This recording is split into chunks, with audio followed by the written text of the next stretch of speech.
Alright, so I figured I'd make just a short video here recapping, catching up on some of the cars here at the shop at what stages they're in for the end of the month here. I'm in the middle of a lot of stuff, and you can see this is not the usual around me.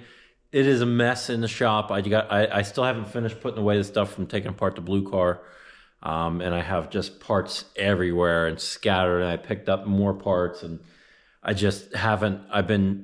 I spent the last week working on the blue car, which I'll show you here in this video, where I'm at with that. I fixed all the sheet metal on it, so I'll show some of that stuff there, but I wanted to crush it out in a week. I did a lot of stuff in a week. I had my buddy come help me for a couple days, actually, just so I can get it done in the week, because I wanted to have all my metal work done and everything coated, painted, undercoated for the body, so that it's ready to move back over here in the big garage to put it back together. So I'll show that here in a minute, but just to give you a look around, it is an absolute disaster in here, which does drive me nuts, which I'm gonna fix here tomorrow actually, and just organize and go through. I didn't even put away my tools from taking the car apart. I mean, it's just a mess, but working around it, working through it. So 67 Coupe, I pushed back over here just for the week. It is on the frame. I started mocking up the front end. That's going to be started back on this week. Just blue car parts. I'm also going to get into the engine and transmission out of the blue car to take some of that stuff apart, pull valve cover off, just try turning it over, try and find VIN numbers on it, stuff like that. I'll have a video on that one coming. The Shelby's sitting there waiting for sandblast. The 72 is up there, also waiting for sandblast. I have a bunch of parts. My blaster actually did call me just the other day and said that hopefully not this week here, but the week after, he'll be able to blast all that stuff, which I'm looking forward to getting that done so I can start on that stuff. I'm behind on the 72, so I need to crush out both of those sheet metal jobs also here coming up.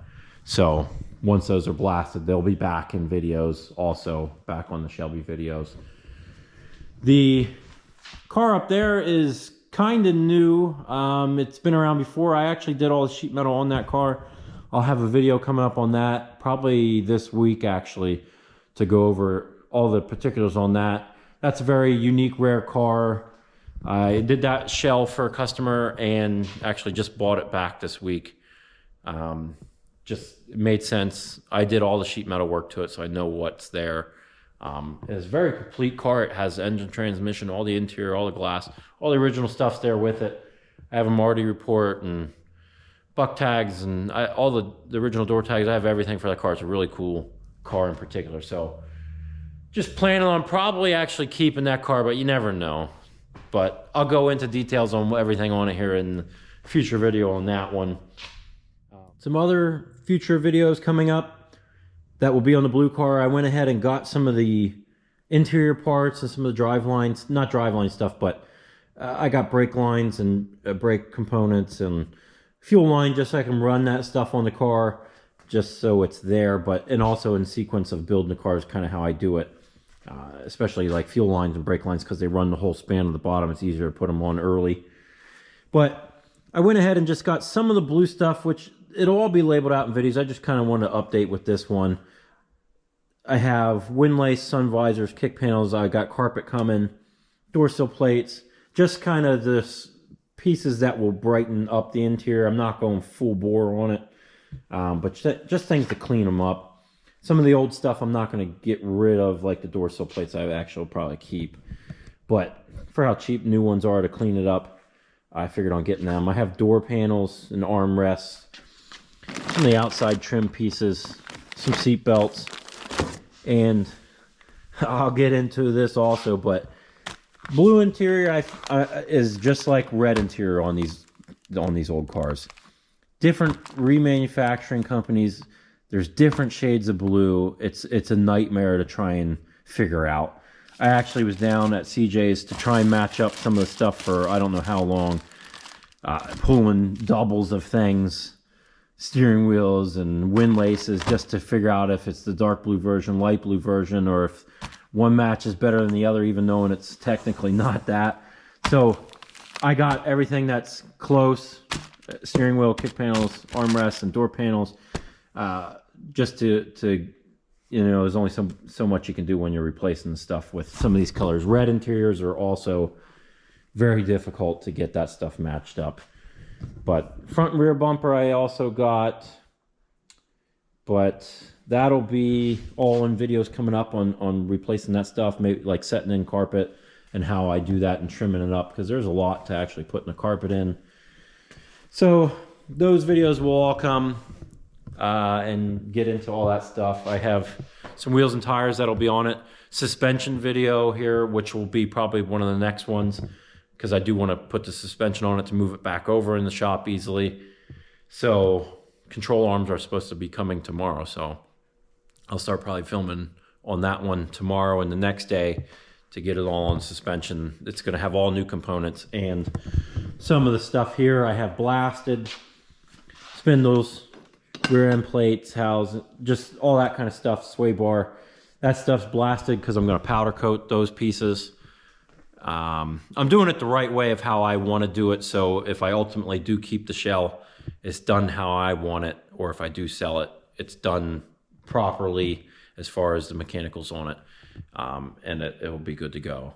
So with all that shown here in this shop, let's go over, I'll take you over to the blue car here and show you update and progress report on where that's at. So here we are, blue car, I have it up on the stands, everything's coated, and I'll take you around and kind of show you what all was replaced. It's not as rusty as it was, but outside wise, it is rusty. Like I explained in the other videos, I'm kind of doing it like a car that I did in the past. That's my driver car. I have a 66 Coupe that I made into a driver. I left all the outside body alone because it's presentable. This will clean up really presentable. I didn't do anything as far as the paint and cleaning any of this up. You can see the dust on the glass still. I didn't touch any of that stuff yet. That'll be done later on. But all the structure, frame rails, and stuff like that was all fixed. So inside, I did the one-piece floor on the inside because it was rusted pretty far up into the tunnel, actually. So it's just cleaner to do it that way. So that's all in place, and everything's all epoxy primed, seam sealed. You can see the gray seam sealer on these parts there. But toe boards on both sides are fixed. It's got new seat platforms.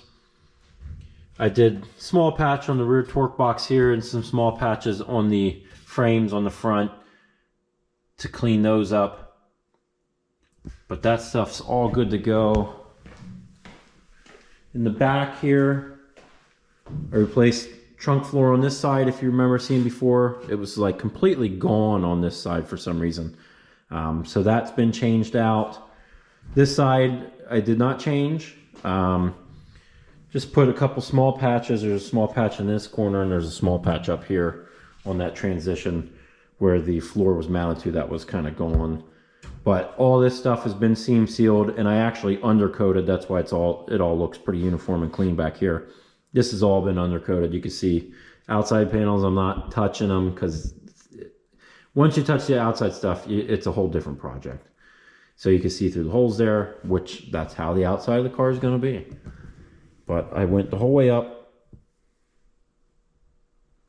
with all my undercoating and painting. Everything was masked off. So it's really coated and sealed. You can see at the bottom here at the taillight panel from there on the bottom side, it was all coated, undercoated. Seam sealed the bottom side really good. I took wire wheel to the bottom side of panels that were left just to knock off all the loose stuff to then paint and undercoat. This will probably make some other people mad too, but I had some subframe connectors left over from another car that I put on this one because it just really does stiffen it up. And like I said, if I'm keeping it, I want it to be rock solid as a driver. Cleaned and undercoated the bottom side of the rockers just to help preserve them for a long time. It does have rocker moldings that go on that will go back on. So I taped up to that line so you can't see the black. It'll still be blue on the top side, but helps preserve them. Sides, you can see the cowl's still rusty around the outside because I didn't want to get into the outside panels on that again. I don't want to get rid of the blue that's on there. But structure-wise, everything is beefed up on the front end, so I don't have to worry about any kind of strength there. It's not going to see rain on my end. So, and I know people will be like, oh my gosh, you should have fixed that. Not going to. I patched all the structure stuff, like I said. The cowl side panels, I patched that. I also added torque boxes in on both sides. And everything up here was wire wheeled, cleaned, seam sealed, undercoated on the back side of the aprons also. So I start here with my undercoat, this whole side and the whole bottom side of the car.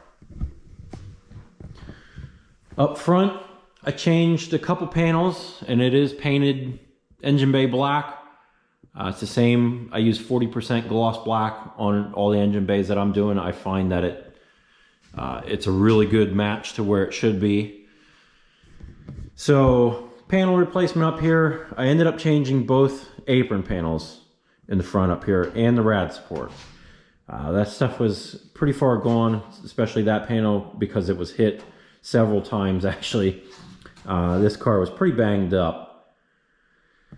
This shock tower, passenger side, you can see down here now it is nice and straight how it should have been. That tower was in almost a full inch. It's about 3/4 of an inch that it was pushed in. So I actually had to, that's mostly also why I changed that back apron panel. It was crinkled from when it was hit, and it was barely attached to the firewall, and how they had it attached and it was banged up. You can see maybe back there, I firewall patched that outer section also. So when I had those aprons cut out, I put a porta power in between the towers, bolted this tower to the cowl panel, and pushed that shock tower out and over bent it, welded it, the new aprons in place, and then took that brace out to get it back to where it needs to be, and it's solid in the location that it's supposed to be. So everything's nice and straight now up front, cleaned up, looking good.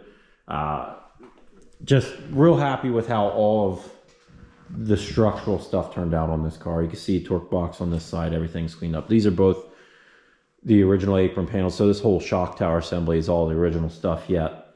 But also added a patch onto this cowl side panel.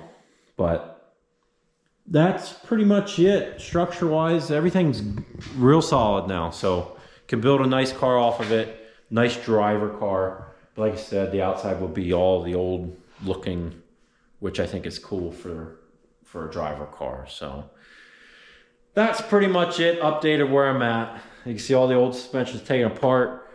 I have some of the new stuff here. That's going to be the next video, putting the suspension on to get it over. So if you're interested in see how all that suspension stuff goes back on, I have AMK hardware that I use for all that stuff too. I like to keep it clean, keep it looking right.